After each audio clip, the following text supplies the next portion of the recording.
नमस्कार, मैं हूं आपके साथ पूर्णिमा मिश्रा। हमारे खास प्रोग्राम क्या कहते हैं नरेंद्र मोदी में आज आपको सुनवाएंगे पीएम मोदी का वो ऐतिहासिक भाषण जो उन्होंने 22 दिसंबर 2013 को मुंबई में दिया। मोदी जी ने अपने भाषण में कहा कि हमारी समस्याओं का कारण देश की जनता नहीं है और ना ही हमारा इतिहास और भूगोल है। हमारी समस्याओं का कारण कांग्रेस शासित सरकारें हैं और भारत को कांग्रेस से मुक्ति दिलाकर ही देश को समस्याओं से मुक्ति मिल सकती है। भाइयों बहनों, कांग्रेस पार्टी का चरित्र जब तक हम नहीं समझेंगे, देश की समस्याओं का समाधान नहीं सूझेगा। मित्रों, देश की समस्याओं का कारण देश की जनता नहीं है। हमारी समस्याओं का कारण हमारी भूगोल नहीं है। हमारी समस्याओं का कारण हमारा इतिहास नहीं है। हमारी समस्याओं का कारण प्राकृतिक संपदा नहीं है। हमारी समस्याओं का कारण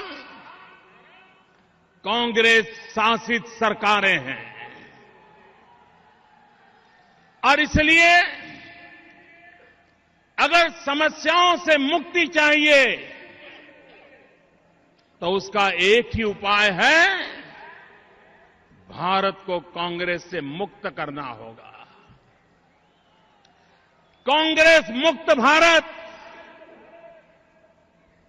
ये सपना हमने साकार करना होगा। यही मुंबई की धरती है।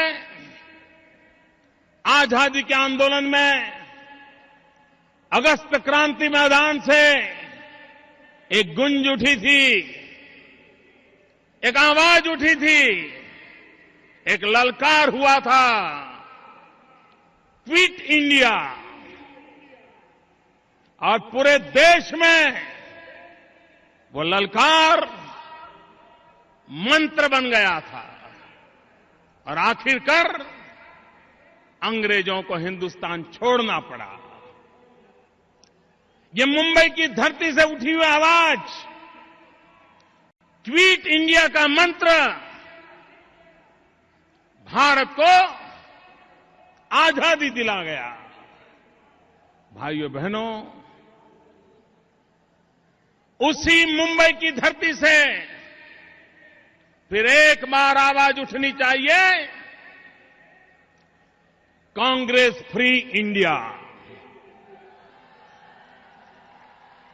जिस धरती ने क्विट इंडिया का नारा दिया था, वो ही धरती ललकार रही है, कांग्रेस फ्री इंडिया,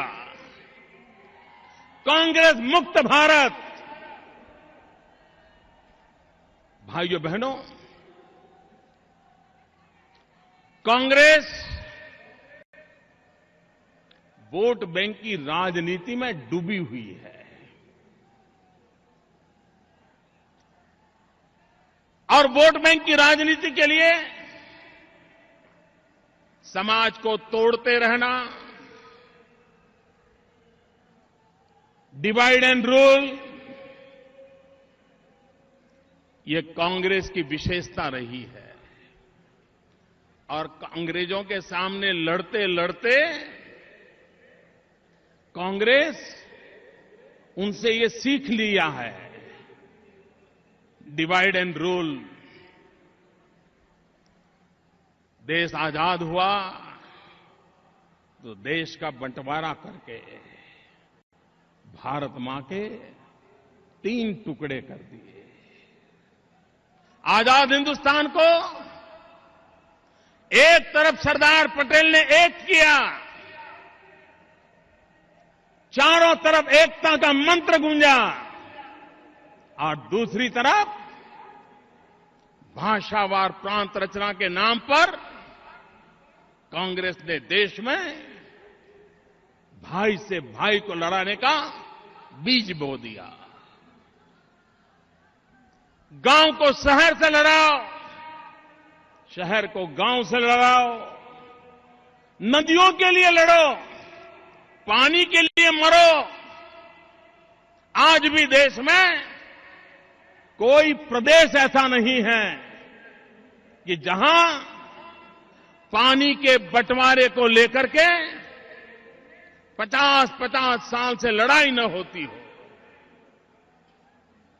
और दिल्ली में बैठी हुई कांग्रेस सरकार को, महाराष्ट्र में बैठी हुई कांग्रेस सरकार को भाई को भाई से लड़ाने में, गांव से गांव को लड़ाने में, जाति बिरादियों को लड़ाने में, पंथ और संप्रदायों के बीच झगड़ा कराने में उनकी वोट बैंक की राजनीति सुरक्षित रहती है।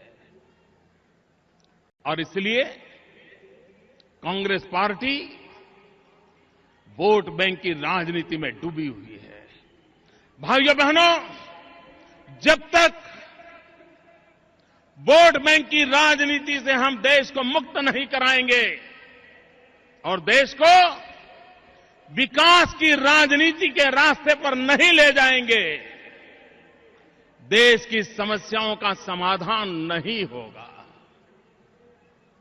भाइयों बहनों, भारतीय जनता पार्टी ने अपनी आर्थिक नीतियों के द्वारा, अपने राजनीतिक दर्शन के द्वारा, अपनी कार्य संस्कृति के द्वारा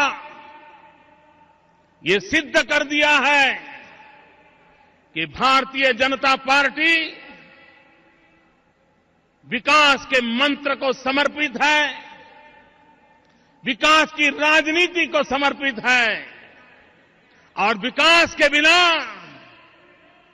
देश के गरीबों का, देश के गांव का, देश के दलितों का, पीड़ितों का, शोषितों का कल्याण नहीं होगा। हमारे बगल में मध्य प्रदेश है। अगर मैं गुजरात की चर्चा करूं तो कुछ लोगों के पेट में दर्द होना शुरू हो जाता है, इसलिए मैं गुजरात की चर्चा करना नहीं चाहता हूं। मैं आज मध्य प्रदेश की चर्चा करना चाहता हूं। मध्य प्रदेश बीमारू राज्य माना जाता था। कांग्रेस पार्टी के शासन ने मध्य प्रदेश को बीमारू राज्य बना दिया था, लेकिन शिवराज सिंह के नेतृत्व में भारतीय जनता पार्टी ने विकास की यात्रा को आगे बढ़ाया। आज मध्य प्रदेश बीमारू राज्य के कलंक से मुक्त हो गया। भाइयों बहनों, मध्य प्रदेश में खेती के क्षेत्र में, कृषि के क्षेत्र में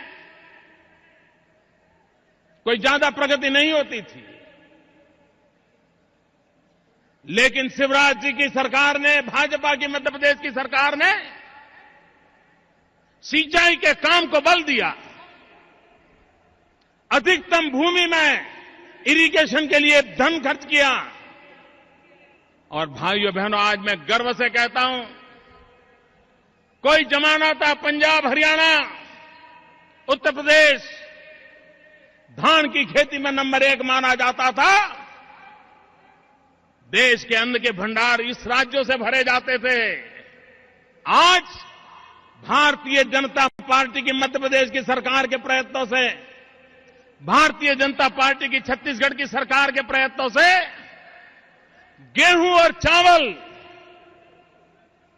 ऐतिहासिक उत्पादन करके देश के अन्न के भंडार भरने का काम इन सरकारों ने किया है, वहां के किसानों ने किया है, वहां के नागरिकों ने किया है। क्या कारण है कि महाराष्ट्र में सिंचाई के सारे प्रोजेक्ट भ्रष्टाचार के कलंक के साथ खड्डे में जा गिरे हैं? क्या कारण है महाराष्ट्र के किसान को बार बार अकाल झेलना पड़ता है? क्या कारण है महाराष्ट्र के किसान को आत्महत्या करने के लिए मजबूर होना पड़ता है? भाइयों बहनों, भारतीय जनता पार्टी की सरकार होती, विकास का मंत्र होता तो आज महाराष्ट्र के गांवों की जो दुर्दशा है, आज महाराष्ट्र के किसानों की जो दुर्दशा है, महाराष्ट्र में हजारों किसानों को आत्महत्या करने के लिए मजबूर होना पड़ा है, मैं विश्वास दिलाने आया हूं वो दिन कभी भाजपा के राज में नहीं आते। मेरा किसान सुखी होता, संपन्न होता। लेकिन भाइयों बहनों, कांग्रेस पार्टी को विकास की राजनीति में विश्वास नहीं है। और मैं तो हैरान हूं, सरकार कांग्रेस चला रही है, दिल्ली में सरकार कांग्रेस की है, कांग्रेस के नेता सरकार में हो न हो उन्हीं के इशारे पर सारे काम होते हैं। लेकिन वही लोग जब भाषण करते हैं तो ऐसा लगता है वो किसी और की सरकार के लिए बोल रहे हैं, किसी और देश के लिए बोल रहे हैं। मैं कल कांग्रेस के एक बड़े नेता के भाषण को मैंने सुना और वो भ्रष्टाचार के खिलाफ भाषण दे रहे थे। इनकी हिम्मत तो देखो साहब।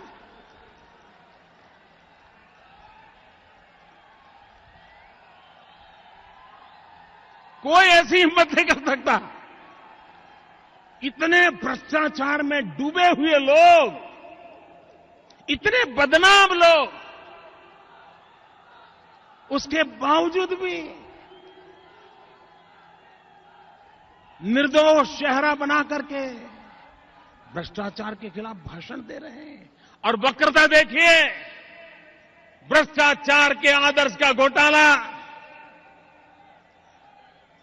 उसका रिपोर्ट आता है, महाराष्ट्र सरकार के मंत्रियों को जिम्मेवार माना जाता है।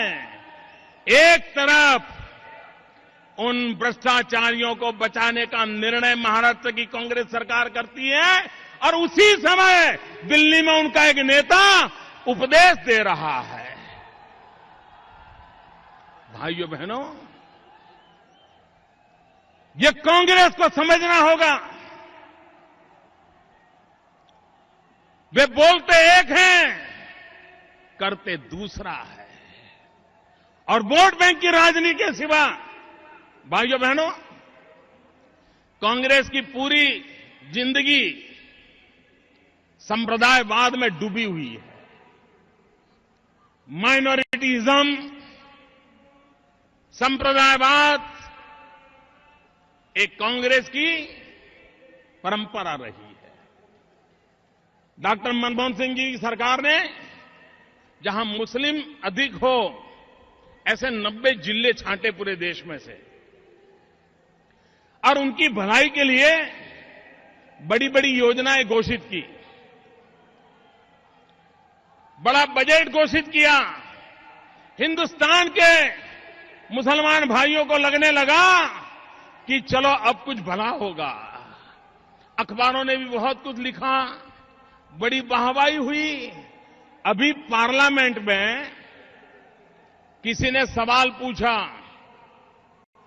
कि आपने जो 90 जिलों के लिए योजना घोषित की थी, उन 90 जिलों में पिछले 3 साल में माइनॉरिटी के लिए क्या खर्च हुआ?